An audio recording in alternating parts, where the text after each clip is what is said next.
To everyone. मैं आपको इस वीडियो में रिमांड से रिलेटेड जितने भी प्रोसीजर सीआरपीसी में दिए हुए हैं 167 सबसेक्शन 2 ऑफ सीआरपीसी, इसके अलावा और भी जहां रिमांड से रिलेटेड प्रोसीजर दिए हुए हैं उसे मैं एक्सप्लेन करने का ट्राई करूंगी। अलॉन्ग विथ मैं आपको ये बताऊंगी कि उनके स्टेजेस क्या क्या हैं, कौन से स्टेजेस में ये रिमांड की प्रोसीजर फॉलो की जाती हैं। तो 3 ऐसे सेक्शन सीआरपीसी में हैं जहाँ पे रिमांड से रिलेटेड प्रोसीजर दिए हुए हैं। तो मैं उस तीनों सेक्शन की स्टेजेस के साथ-साथ आपको एक एप्लीकेशन भी बताऊँगी कि कैसे उसकी एप्लीकेबिलिटी होती है और कैसे कोर्ट के सामने इतने सारे रिव्यू पिटीशंस जाते हैं और कैसे कोर्ट उन्हें एंटरटेन करती है। क्योंकि मैं आपको एक बात बताऊँगी कि रिमांड से रिलेटेड आपको जब ये प्रोसीजर बहुत अच्छे से पता चल जाएँगी तो आप अगर प्रैक्टिसिंग एडवोकेट हैं या अगर आपने जस्ट अभी अपना करियर भी स्टार्ट किया एडवोकेसी की फील्ड में, तो आपको जब रिमांड से रिलेट ये सारे सेक्शंस इन डिटेल्स में पता होंगे तो आप बहुत अच्छे से अपने ड्राफ्टिंग वर्क कर पाएंगे और आपका रिसर्च वर्क भी बहुत अच्छा होगा।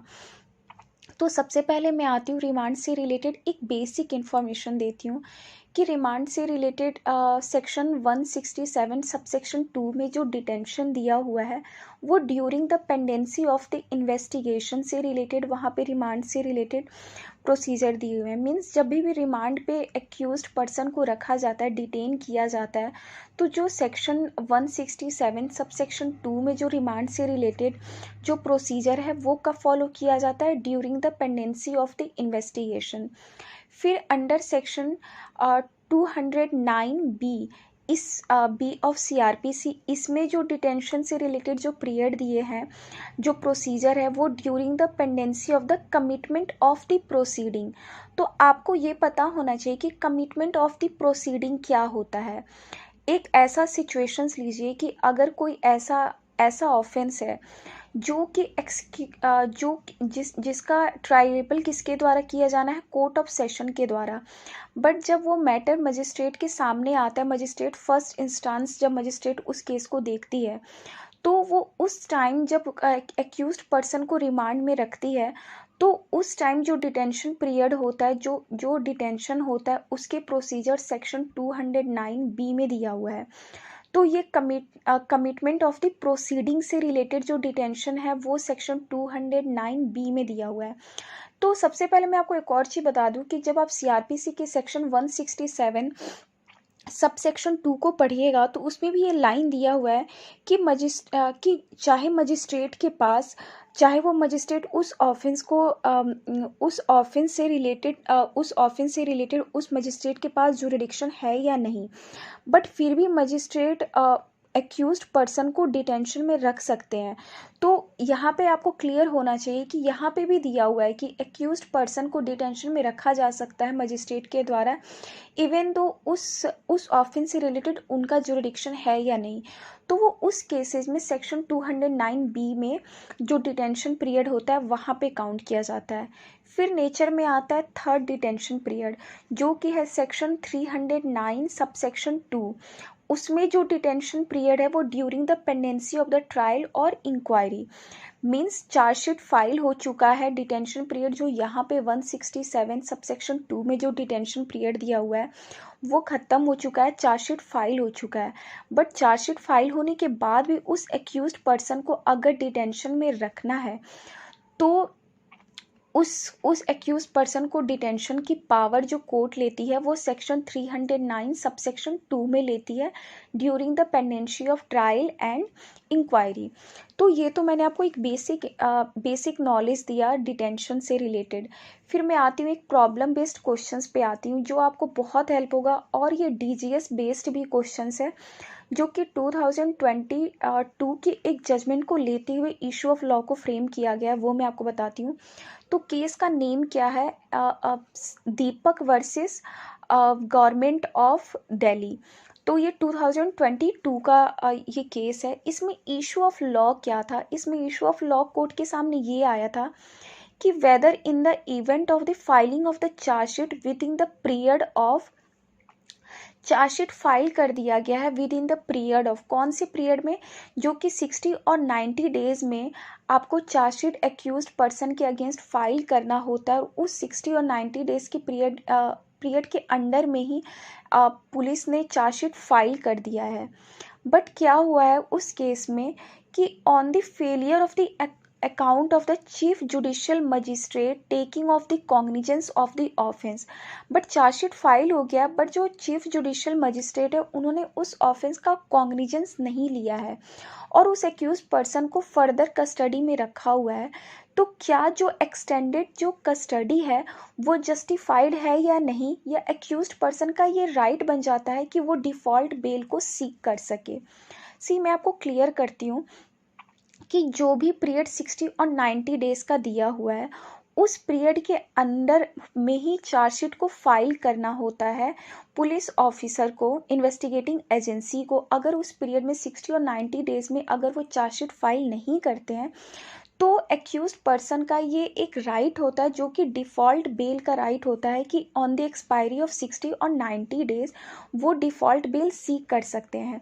But in case accused person ने 60 और 90 डेज़ कि विद इन 60 और 90 डेज़ से पहले ही पुलिस ऑफिसर ने चार्जशीट फाइल कर दिया है, तो यहाँ पे तो डिटेंशन पीरियड से चार्जशीट जो फाइल कर दिया है, जो चार्जशीट फाइल करने का जो पीरियड था उस ऑफेंस से रिलेटेड 60 और 90 डेज़ का, ये आपको ही पता है कि 60 और 90 डेज़ का कब कौन से ऑफेंसेस में 60 डेज़ का 60 डेज़ के अंडर में चार्जशीट फाइल करना होता है और 90 डेज़ कौन से ऑफेंसेस में फाइल करना होता है, और उतने पीरियड तक उसे कस्टडी में रखा जाता है एक्यूज्ड पर्सन को। तो इस केस में क्या है, इशू ऑफ लॉ क्या था कि चार्जशीट जो फाइल करनी थी पुलिस ऑफिसर के द्वारा, वो चार्जशीट फाइल कर दी गई थी विद इन द पीरियड, जो कि पीरियड प्रिस्क्राइब था उस ऑफेंस के लिए। उस पीरियड के अंडर में ही चार्जशीट फाइल कर दिया गया था। बट चार्जशीट फाइल करने के बाद क्या होता है कि जो मजिस्ट्रेट होते हैं, चीफ जुडिशियल मजिस्ट्रेट, वो उस ऑफेंस की कॉग्निजेंस नहीं लेते हैं। तो यहाँ पे ये होता है कि वो चीफ जुडिशियल मजिस्ट्रेट कॉग्निजेंस नहीं लेते हैं और उस एक्यूज पर्सन को कस्टडी के अंडर में रखते हैं, मतलब उसे कस्टडी में रखते हैं। तो क्या वो एक्यूज पर्सन का राइट बन जाता है डिफ़ॉल्ट बेल का या नहीं, ये इशू ऑफ लॉ था। तो मैं आपको क्लियर करूं कि जब 60 और 90 डेज़ की एक्सपायरी हो गया है और फिर भी चार्जशीट फाइल नहीं किया गया, तब डिफ़ॉल्ट बेल सीक करेगा कौन, एक्यूज पर्सन। बट इस केस में तो उस एक्यूज पर्सन के अगेंस्ट चार्जशीट फाइल कर दी गई थी, तो यहाँ पे डिफ़ॉल्ट बेल अराइज होता ही नहीं है। तो यहाँ पे जो पार्टी ने जो सबमिशन दिया था वो ये दिया था कि चार्जशीट फाइल कर दी गई थी जो पीरियड था उसके उस ड्यूरेशन के अंडर। तो 167 में जो डिटेंशन पीरियड था वो ऑलरेडी एक्सपायरी हो गया, तो फिर उसे जुडिशियल कस्टडी में रखने का कोई यहाँ पे चीफ जुडिशियल मजिस्ट्रेट के पास पावर ही नहीं है, क्योंकि सेक्शन 309 सब सेक्शन 2 में जो डिटेंशन पीरियड है वो तब अराइज होता है जब ट्रायल और इंक्वायरी स्टार्ट हो जाता है, जब कॉग्निजेंस ले लिया जाता है। तो यहाँ पे तो चीफ जुडिशियल मजिस्ट्रेट ने कॉग्निजेंस भी नहीं लिया है, तो फिर उसे डिटेंशन में रखने का कोई यहाँ पे राइट बनता ही नहीं है। तो कोर्ट की क्या फाइंडिंग थी वो मैं आपको बताऊंगी। तो यहाँ पे सबसे पहले मैं आपको ब्रीफ फैक्ट्स बताती हूँ कि एक्यूज्ड पर्सन के अगेंस्ट जो चार्जशीट फाइल की गई थी, वो चार्जशीट फाइल की गई थी, उसकी ऑफेंसेस थी अंडर सेक्शन 363 एंड 376। तो क्लियर हो गया कि इसमें जो डिटेंशन पीरियड और जो चार्जशीट फाइल करने की पीरियड है वो 90 डेज़ की है। बट यहाँ पे क्या होता है, जो चार्जशीट होता है वो 62nd डे ही फाइल कर दिया जाता है from the date of the arrest. Means 90 days जो होता है उससे पहले ही कर दिया गया, 62 डेज़ के अंडर में ही एक्यूज पर्सन के अगेंस्ट चार्जशीट फाइल कर दिया गया। तो यहाँ पे जो पीरियड ऑफ 90 डेज था वो अभी एक्सपायरी भी नहीं हुआ था, फिर भी चार्जशीट फाइल कर दिया गया था। तो यहाँ पे कंटेंशन क्या था, एक्यूज पर्सन के एडवोकेट ने क्या यहाँ पे सबमिशन दिया था, जो यहाँ पे पेटिशनर हैं दीपक, उनके बिहाफ पे एडवोकेट्स की क्या सबमिशन थी वो मैं आपको बताती हूँ कि चार्जशीट फाइल कर दी गई थी, बट जो एक्सटेंडेड जो कस्टडी था अंडर सेक्शन 167 में वो तभी ख़त्म हो जाता है जब चार्जशीट फाइल हो गया है। तो फर्दर जो कस्टडी अंडर सेक्शन 309 सबसेक्शन 2 में है वो तब स्टार्ट होगा और तब वो एक्सटेंड होगा जब कॉग्निजेंस ले लिया जाएगा। ये प्री कंडीशन होता है अंडर सेक्शन 309 सबसेक्शन 2 में कि प्री कॉग्निजेंस लेने के बाद ही आपको under section 390 under section 309 subsection 2 में ये प्री कंडीशन है कि आप पहले कॉग्निजेंस लीजिए तब आप एक्सटेंड करेंगे कस्टडी को। ये यहाँ पे सबमिशन थी दीपक जो यहाँ पे पेटिशनर है उनके बिहाफ पे। तो कोर्ट की यहाँ पे फाइंडिंग क्या है वो मैं आपको यहाँ पे बताती हूँ। तो यहाँ पे कोर्ट ने सुप्रीम कोर्ट की जजमेंट को रेफर किया जो कि इस जो इशू ऑफ लॉ को इस केस में लाया गया था उस पर ऑलरेडी डिसाइडेड है। तो उस केस का नाम है Suresh Kumar Bhimchand Suresh Kumar Bhimchand Jain versus state of Maharashtra. तो इस केस में सुप्रीम कोर्ट ने ये हेल्ड किया था कि once chargesheet file within the period as described under section 167 subsection 2 then grant of default bail doesn't arise as a filing of charge sheet was sufficient compliance of under section 167 subsection 2 of CRPC।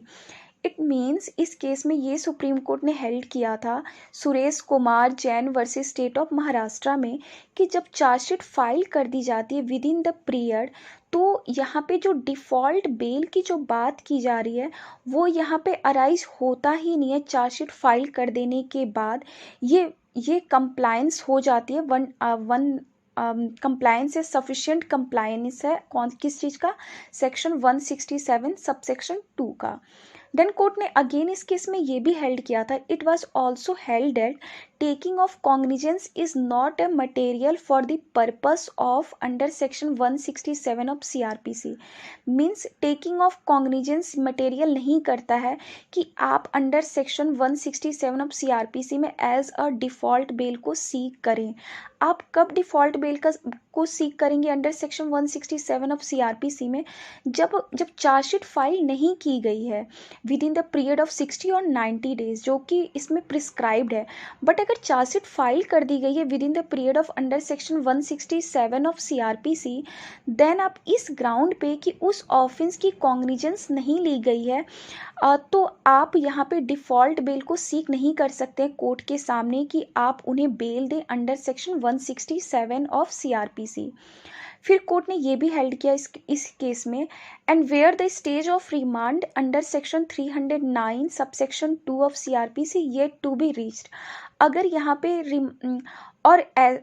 और section 309 subsection 2 का जो stage है remand का वो अभी पहुंचा नहीं है उस स्टेज पे फिर भी आप अंडर सेक्शन 167 सबसेक्शन 2 में आप डिफ़ॉल्ट बेल के लिए सीक नहीं कर सकते हैं। एक्यूज्ड पर्सन कस्टडी में रहेगा और chief judicial magistrate even though cognizance लिए हो या नहीं लिए हो। तो यहाँ पे कोर्ट ने ये हेल्ड किया और जो पेटिशनर जो यहाँ पे दीपक थे उनके द्वारा जो ये सुप्रीम कोर्ट के पास जो ये प्रीव्यू पेटिशन लेकर पहुंचे थे कि उन्हें यहाँ पे डिफ़ॉल्ट बेल दिया जाए उसे यहाँ पे दिल्ली हाई कोर्ट ने रिजेक्ट किया सुप्रीम कोर्ट की जजमेंट को रेफ़र करते हुए। तो यहाँ पे पूरी तरीके से गाइडलाइन ये फैक्टर निकल के आई।